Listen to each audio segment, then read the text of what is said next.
Hello दोस्तों, जय श्री राम। आप लोगों का स्वागत है आपके अपने YouTube चैनल फिनविद्या फॉर यू में। दोस्तों, हमने पिछले वीडियो में म्यूचुअल फंड्स के बारे में ही जाना था।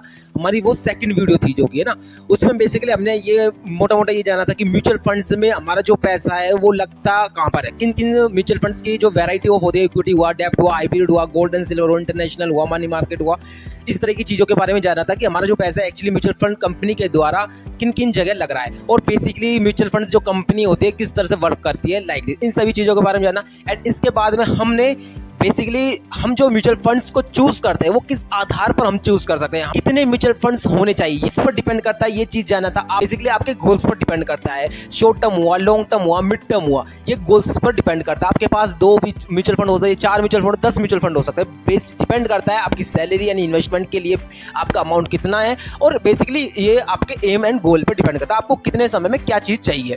बेसिकली ये चीज दोस्तों, इस वीडियो को एज ए कंटिन्यू करके आज हम ये जानेंगे कि म्यूचुअल फंड्स में जो हम इन्वेस्टमेंट कर रहे हैं, ठीक है ना, म्यूचुअल फंड्स में हम अपना पैसे को इन्वेस्टमेंट कर रहे हैं, हमें किसी भी म्यूचुअल फंड में पैसे को इन्वेस्टमेंट करने से पहले उस पर्टिकुलर जिस फंड में हम इन्वेस्टमेंट कर रहे हैं तो उस पर्टिकुलर फंड के बारे में हमें क्या क्या डेटा को एनालाइज करना चाहिए और किन किन चीज़ों को हमें ध्यान रखना चाहिए कि हमारा पैसा जो इन्वेस्टमेंट हो रहा है जिस म्यूचुअल फंड में वो क्या सही भी है नहीं, क्या वो जो जिस कंपनी में हम एज ए म्यूचुअल फंड में इन्वेस्टमेंट कर रहे हैं क्या वो कैटेगरी वाइज जो म्यूचुअल फंड है वो उसको बीट कर पा रही नहीं कर पा रही, मतलब उससे ज़्यादा बढ़िया रिटर्न्स दे पा रही नहीं दे पा रही, रिस्क एंड रिवॉर्ड क्या रहने वाला है, इस चीज़ को आज कंसिडर करते हुए चलेंगे।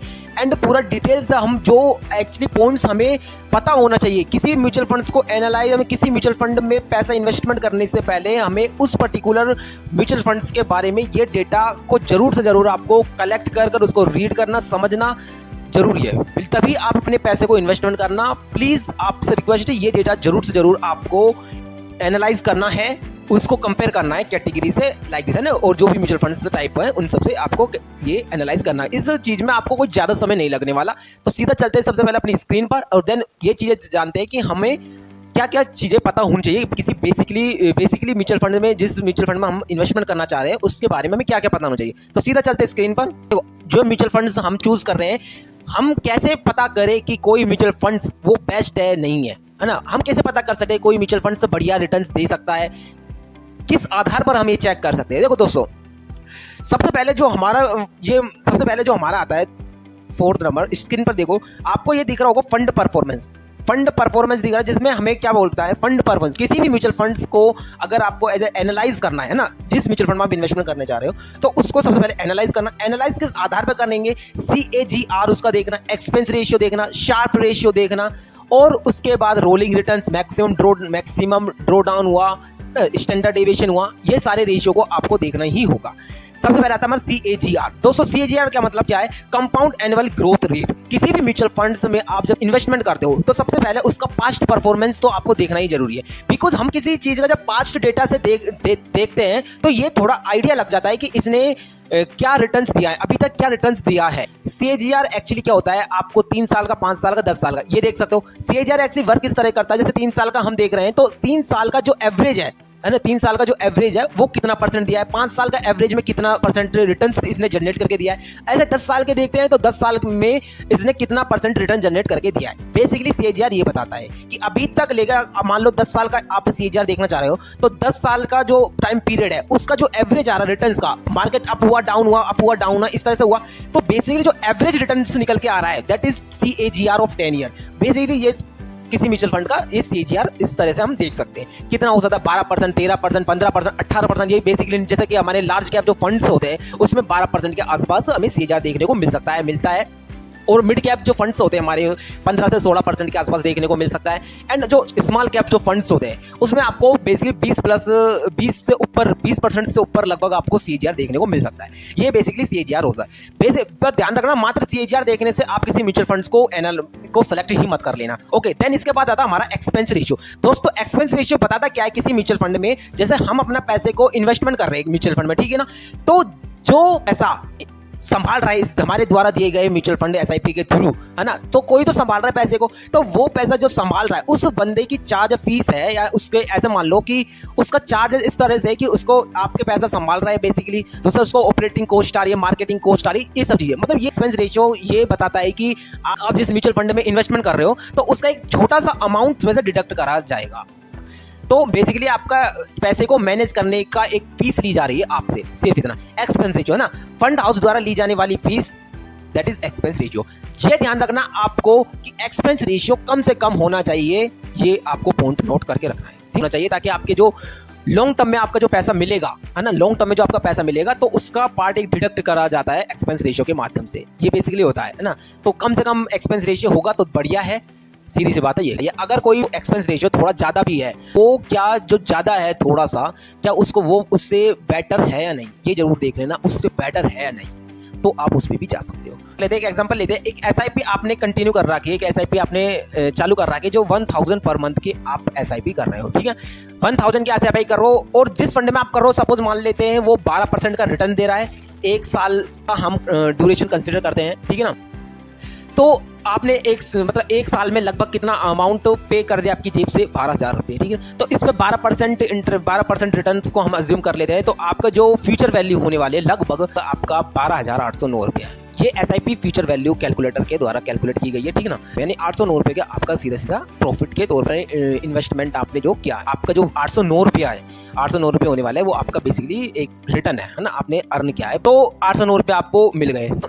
अब मान लेते हैं इसमें एक्सपेंस रेशियो 0 है, हम एक कंडीशन मान लेते हैं एक्सपेंस रेशियो 1 में 0 है, तो 0 के हिसाब से जो आपको वैल्यू मिलने वाली है क्या मिलेगा, 12,809 रुपये आपको मिलेगा नो कन्वी 1 साल में, ठीक है। 1 साल का जो कंसीडर करें तो 12,809 रुपये आपको मिल जाएगा। अगर हम इस जो अमाउंट आप 1,000 रुपये मंथली इन्वेस्टमेंट कर रहे हो 12% की इंटरेस्ट, 12% रिटर्न के साथ, वही 1 साल के लिए, तो आपने 12,000 इन्वेस्टमेंट किया, हम एक्सपेंस रेशियो अब इसमें मान लेते 1% का एक्सपेंस रेशियो है, अब 1% का एक्सपेंस रेशियो है, तो 1 साल का अंदर जब 12% माइनस 1%, ये आता है आपका 11%, तो 11% के हिसाब से आपका जो वैल्यू हो गई आपके फंड की 1 साल बाद, वो 12,740 रुपये लगभग हो जाती है, ठीक है ना। तो लगभग हमको अंतर कितना का देखने को मिल रहा है, 69 का। बेसिकली मैं समझाने की ये कोशिश कर रहा हूँ आपको कि एक्सपेंस रेशियो जो है वो कम से कम हो, ज़्यादा से ज़्यादा बढ़िया है, कम से कम हो, बहुत ज़्यादा बढ़िया है, बिकॉज आपके जो अमाउंट जो आपको मिलने वाली है मैच्योरिटी के वक्त जो आपको अमाउंट मिलेगी, तो उसका जो अमाउंट वो अच्छा होने वाला है compare to large expense ratio से, ठीक है ना। उसमें जो डिडक्शन होगा, यानी कि आपका जो डिडक्ट होगा, एक्सपेंस रेशियो बेसिकली आपको जब अमाउंट मिलेगी उसमें डिडक्ट चार्ज काट लिए जाते हैं, सीधी सी बात है ये बेसिकली मैंने समझाने की कोशिश की है एक एग्जांपल लगा, लेकिन रियल में मैं बता देता हूं कि जो एक्सपेंस रेशियो का जो कैलकुलेशन होती है वो आपके एनएवी होती है, नेट एसेट्स वैल्यू, है ना, नेट एसेट वैल्यू आपने जरूर सुना होगा, और नहीं तो आप आगे भी डिस्कस करेंगे, ठीक है। तो रियली में जो एक्सपेंस रेशियो होता है वो एनएवी में डेली एडजस्ट होता रहता है। आपको ये जो एग्जांपल मैंने बताया, ये जस्ट एक आपको एक माइंड में एक इमेज क्रिएट करने की कोशिश की है कि किस तरह से ये वर्क हो रहा है ना। वैसे तो जो एनएवी आपको अलॉट होती है, जैसे आप एसआईपी करते हो म्यूचुअल फंड्स में ना, म्यूचुअल फंड में आपने एसआईपी हर महीने का कुछ अमाउंट जा रहा है, तो वो डेली एनएवी में एडजस्ट होता रहता है, इस तरह से वर्क होता है, ठीक है ना। देन इसके बाद आता है हमारा दोस्तों Sharpe ratio. Sharpe ratio actually क्या शो करता है कि कोई म्यूचुअल फंड्स है, ठीक है ना, म्यूचुअल फंड्स की मैं बात कर रहा हूँ, कोई म्यूचुअल फंड है, उसका जितना ज्यादा शार्प रेशियो है, इसका मतलब है सीधा सीधा रिस्क एडजस्टमेंट उसका बेटर है, अच्छा है, मतलब रिस्क एडजस्टमेंट उसका सबसे ज्यादा बढ़िया होगा, जिसका शार्प रेशियो सबसे बढ़िया हो, ज्यादा होगा, है ना, सबसे ज्यादा होगा उसका रिस्क एडजस्टमेंट, जो उसका रिस्क एडजस्टमेंट रिटर्न है, रिस्क एडजस्टमेंट रिटर्न उसका सबसे ज्यादा होने वाला है। हायर शार्प रेशियो ये बताता है कि आपका जो रिस्क एडजस्टमेंट बेटर है, बढ़िया है। शार्प रेशियो तो एग्जाम्पल के तौर पर इसको ऐसे समझो, शार्प रेशियो यानी एक स्क्रीन पर एक बार देखना कितना रिस्क लेने पर कितना रिटर्न बना। अब एक माइंड में आपको थोड़ा अज्यूम कराने की कोशिश करता हूं। दोस्तों देखो, 100 रुपए का रिस्क लिया जिस पर 99 रुपये आपने रिटर्न बना, 100 रुपए के रिस्क लेने पर 99 रुपये का रिटर्न बना, कैसा लग रहा है आपको? चलो ठीक है, 100 का रिस्क लेने पर 99 बना, चलो ठीक है, मतलब लगभग बराबर है, ओके, यानी शार्प रेशियो की वैल्यू आ गई 1, ऑलमोस्ट 1 है ना, 0.99 ऑलमोस्ट 1, ठीक है। अब दूसरा मेरी बात सुनो, 100 रुपए का रिस्क लिया जिस पर 150 रुपये बना, 100 रुपये पर रिस्क लेने पर रिटर्न 150 बना, कैसा लगा? बढ़िया। 100 का रिस्क लिया 150 बना, कैसा लगा? बढ़िया लगा ना। लगभग शार्प रेशियो की वैल्यू कितनी आ गई? 1.5, शार्प रेशियो 8.5, मतलब कि 1 से ज्यादा है ना, शार्प रेशियो 1 से ज्यादा है तो एक मतलब शार्प रेशियो 1 से ज्यादा है तो इसका मतलब ये हो गया कि रिटर्न अच्छा है कम रिस्क पर रिटर्न ज्यादा बढ़िया मिला, ठीक है ना। अब तीसरा सुनो, 100 रुपये पर रिस्क लेने पर 200 रुपये बना, ये कैसा लगा और आपको? ये यार दोगुना होगा पैसा, बढ़िया है। 100 का रिस्क लेने पर 200 हो गया, यानी कि 2 नंबर 2 यूनिट 2 है। शार्प रेशियो 2, एक से ज्यादा यानी अच्छा एक्सीलेंट। अगर 3 है तो वो एक्सीलेंट की कैटेगरी में आता है। 2.5 2 2.5 3%, अगर 2 2.5 3 आ जाता है नंबर शार्प रेशियो का, तो वो एक्सीलेंट की कैटेगरी में हम कंसिडर कर सकते हैं। एक और सुन लो आप, है ना, 100 रुपए का रिस्क लेने पर 50 रुपए बना। ओहो, 100 रुपए का रिस्क लेने पर 50 रुपए, यानी कि 0.5 SR, यानी एक से कम। फिर तो यानी कि कम रिटर्न और ज्यादा रिस्क। इसमें तो वही बात होगी, रिस्क ज्यादा लिया, रिटर्न नहीं बना।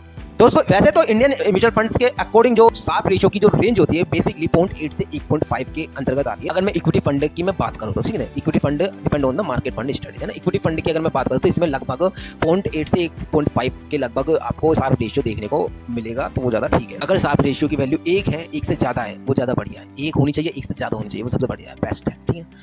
देन इसके बाद दोस्तों स्टैंडर्ड डेविएशन। दोस्तों स्टैंडर्ड डेविएशन क्या बताता है?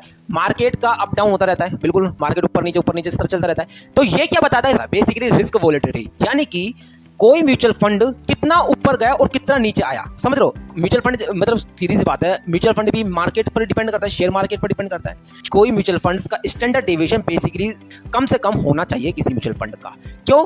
वोलेटिलिटी, बेसिकली सबसे पहले क्या पॉइंट है, रिस्क वोलेटिलिटी को बताता है। म्यूचुअल फंड जैसे मार्केट में अप डाउन होते करते रहते हैं, तो ये बेसिकली ये बता रहा है कि आपका टॉप मतलब मार्केट के अच्छे समय पर, मार्केट के बुरे समय पर ये जो डिफरेंस आ रहा है, ये कम से कम हो, ज्यादा बेस्ट है। स्टैंडर्ड डेविएशन बेसिकली क्या है? हमारा जो भी मार्केट के अप डाउन से रिटर्न में जो फ्लक्चुएट उत्पन्न हो रहा है ना, रिटर्न्स में जो फ्लक्चुएट उत्पन्न हो रहा है उसको दिखाता है। इसलिए आप लोग चेक कैसे करना है स्टैंडर्ड डेविएशन? सबसे पहले आपको सेम कैटेगरी जो म्यूचुअल फंड में आप इन्वेस्टमेंट कर रहे हो, ठीक है, कम से कम होना चाहिए, एक पॉइंट ध्यान में ये रखना।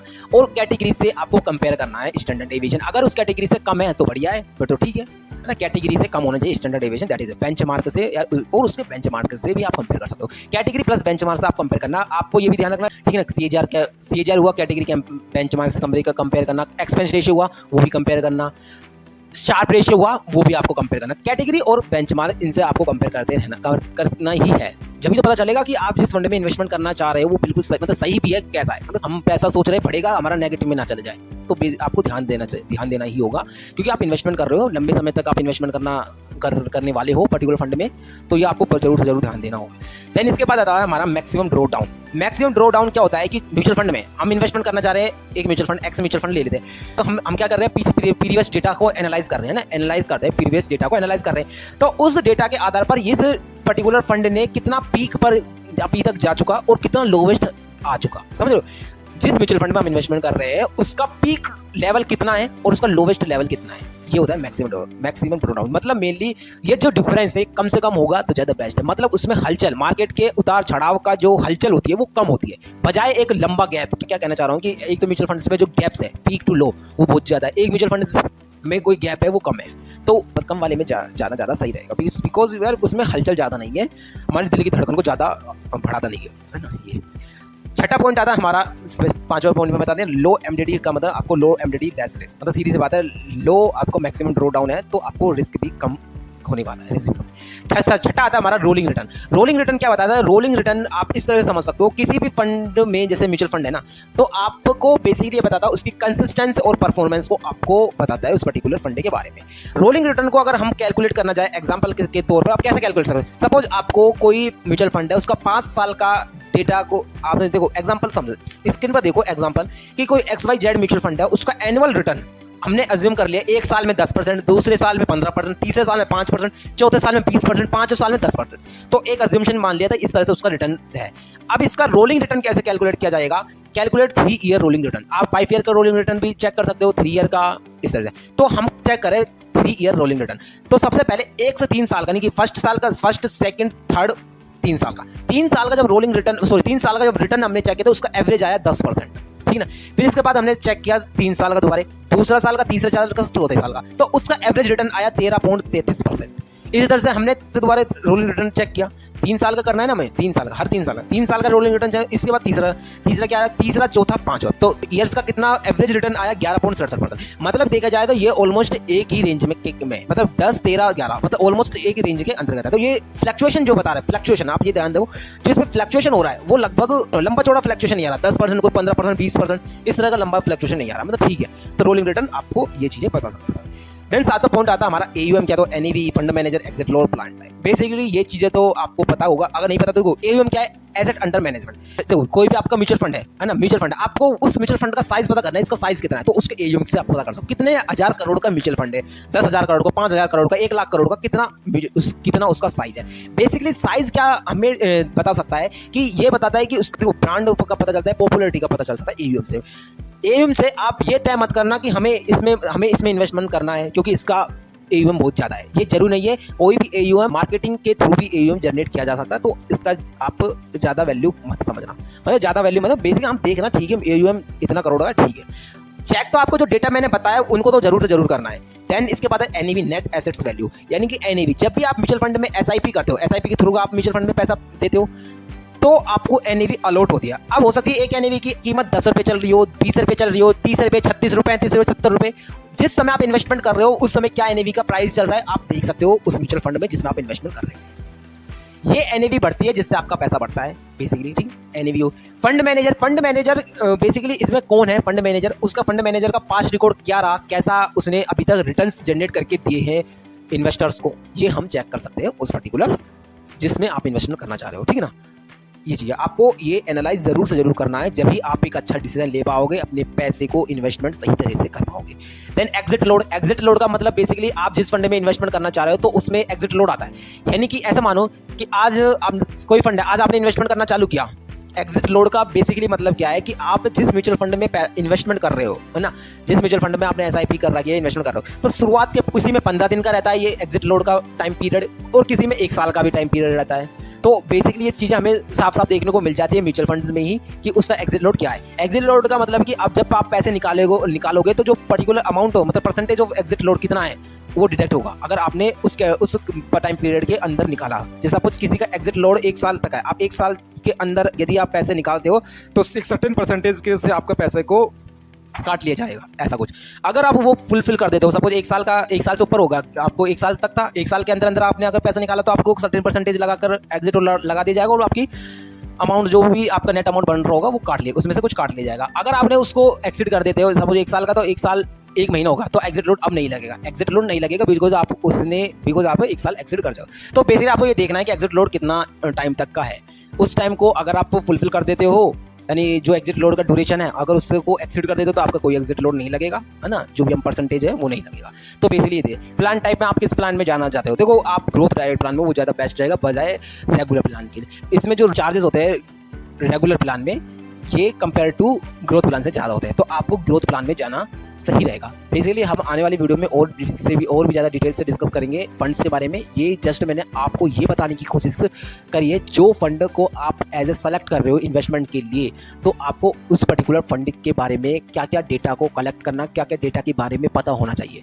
ये जो मैंने आपको बताया 7 पॉइंट, आपको ये पर्टिकुलर जिस म्यूचुअल फंड में आप इन्वेस्टमेंट करना चाह रहे हो एवरेज से, बेंचमार्क से कंपेयर जरूर करना, जिससे आप एक सही म्यूचुअल फंड सेलेक्ट कर पाओ। रियल बता रहा हूँ, ये अगर आपने डेटा को एनालाइज कर जिस म्यूचुअल फंड में आप इन्वेस्टमेंट करोगे तो आपको रिटर्न्स जो मिलने वाले हैं वो लाजवाब मिलने वाले हैं, कोई टेंशन की बात नहीं। बस आपको बेसिकली ये जो ध्यान रखना है, जो मैंने पॉइंट्स आपको बताए हैं, CAGR, rolling return, Sharpe ratio, standard deviation, maximum drawdown, इस तरह से जो भी आपको मैंने ये चीज़ें बताई है, आपको इनको जरूर से जरूर चेक करना जिस म्यूचुअल फंड में आप इन्वेस्टमेंट करने जा रहे हो। क्या वो ये सारी डेटा को, मतलब क्या वे सारे पॉइंट्स को फुलफिल कर रहे हैं, क्या कि कैटेगरी एवरेज कैटेगरी को या बेंचमार्क्स कैटेगरी एवरेज या बेंचमार्क को बीट कर पा रहे नहीं कर पा रहे। तो आपको ये डेटा जरूर से जरूर चेक करना होगा, तभी आप एक अच्छा म्यूचुअल फंड सेलेक्ट कर पाओगे और अपने पैसे को इन्वेस्टमेंट कर सकोगे और एक अच्छा रिटर्न जनरेट कर सकोगे। ठीक है दोस्तों, आपका बहुत बहुत धन्यवाद आपका यहाँ तक बने रहने के लिए। एंड अगर वीडियो रियल में थोड़ी सी भी अगर सही लगी हो तो प्लीज़ लाइक करना, सब्सक्राइब करना एंड बेल आइकन को हिट जरूर कर देना। बहुत बहुत धन्यवाद आपका यहाँ तक बने रहने के लिए। आपका दिन शुभ हो। धन्यवाद। जय श्री राम।